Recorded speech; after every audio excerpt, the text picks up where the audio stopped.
सर्वप्रथम मी स्वामी विवेकानंद यांच्या चरणी नतमस्तक होतो आणि मी माझ्या भाषणास सुरुवात करतो.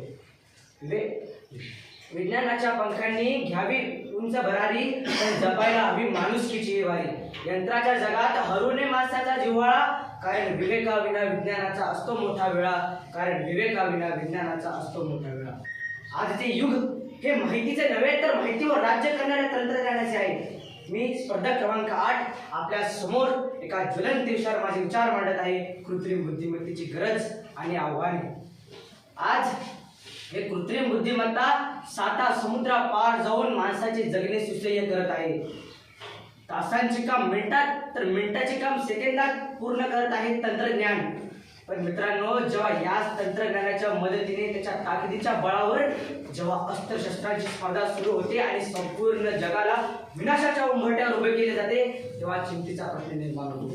आज याच तंत्रज्ञानाची प्रगत आवृत्ती समजल्या जाणाऱ्या कृत्रिम बुद्धिमत्तेद्वारे जेव्हा मानवी चारित्र्याचे हनन केले जाते, तेव्हा चिंतेचा प्रश्न निर्माण होतो. पुढच्या मानवाच्या भविष्याचा आपल्याला विचार करावा लागतो.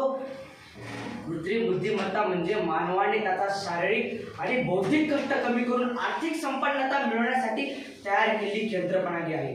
मग ती स्वयंचलित टेस्ला कार असो की क्लिष्ट प्रश्नांची उत्तर देणारे ChatGPT असो, या सर्वांनीच मानवी जीवनात हस्तक्षेप केला आहे. डॉक्टर बाबासाहेब आंबेडकर म्हणतात, प्रत्येक विद्यार्थी हा चिकित्सक असावा आणि त्याच चिकित्सक नजरेतून पाहताना मला असे वाटते की या तंत्रज्ञानाची आवश्यकता नेमकी किती आहे, याची फेर तपासणी होणे गरजेचे आहे की नाही. कारण हे तंत्रज्ञान न्याय व्यवस्थेत शिरून सत्याचा आपलाप करणार असेल आणि न्यायाचे नाव अन्याय ठेवणार असेल तर मानवी मूल्यांचे काय होईल याचा गांभीर्याने विचार करावा लागेल. नुकतीच बारामती येथे AI परिषद पार पडली. त्या ऐतिहासिक परिषदेत गौतम अदानी यांच्या हस्ते सेंटर ऑफ एक्सलन्सचे उद्घाटन करण्यात आले. हे केंद्र म्हणजे महाराष्ट्राच्या मातीत पेरलेले प्रगतीचे सुवर्ण बीज आहे. आणि अशा जागतिक दर्जाच्या सुविधा जेव्हा आपल्याला मिळतात तेव्हाच खऱ्या अर्थाने तासांचे काम मिनिटात आणि मिनिटाचे काम सेकंदात पूर्ण होण्याची स्वप्न साकार होते. जर आपल्याला हे AI सेंटर खऱ्या अर्थाने जर उपयोगात आणायचे असेल तर ते छत्रपती शिवाजी महाराजांच्या धोरणाप्रमाणे प्रशासकीय माध्यमातून प्रत्येक शेवटच्या शेतकऱ्यापर्यंत या AIच्या सुविधा पोहोचल्या पाहिजेत. कारण या AIची गरज आहे की वैद्यकीय क्षेत्रात, जिथे एखादा दुर्धर आजार वेळेत ओळखता आला पाहिजे. गरज आहे शेतीमध्ये, जिथे माझ्या शेतकऱ्याला हवामानाचा अचूक अंदाज मिळेल. परंतु या गरजेसोबतच उभे टाकले आहे ते म्हणजे बेरोजगारी आणि नैतिकतेचे महाभयंकर आव्हान. काही यंत्र सर्व काय करणार असतील तर मानवी सृजनशीलतेचे काय? जर ChatGPT सारखेच माध्यमिक विचार करणार असतील तर आमच्या स्वतंत्र प्रतिभेचे काय होईल याचा गांभीर्याने विचार करावा लागेल. डॉक्टर बाबासाहेब आंबेडकर म्हणतात, शिका, संघटित व्हा आणि संघर्ष करा. परंतु आम्ही शिकण्यासाठी सुद्धा आपल्या बुद्धीपेक्षा यंत्रावर अवलंबून राहत आहोत. ChatGPTचा वापर आपण करत आहोत. डार्विनचा सिद्धांत सांगतो, जो सक्षम असेल तोच टिकेल. परंतु आजच्या काळात जो तंत्रज्ञान स्नेही असेल तोच टिकेल असे दिसत आहे. म्हणूनच गांधीजींनी सांगितल्याप्रमाणे आपण आपल्यातला आवाज ओळखला पाहिजे आणि आपल्यातली सृजनशीलता जिवंत ठेवली पाहिजे. कारण कृत्रिम बुद्धिमत्ता ही कधी नैतिक किंवा अनैतिक नसते.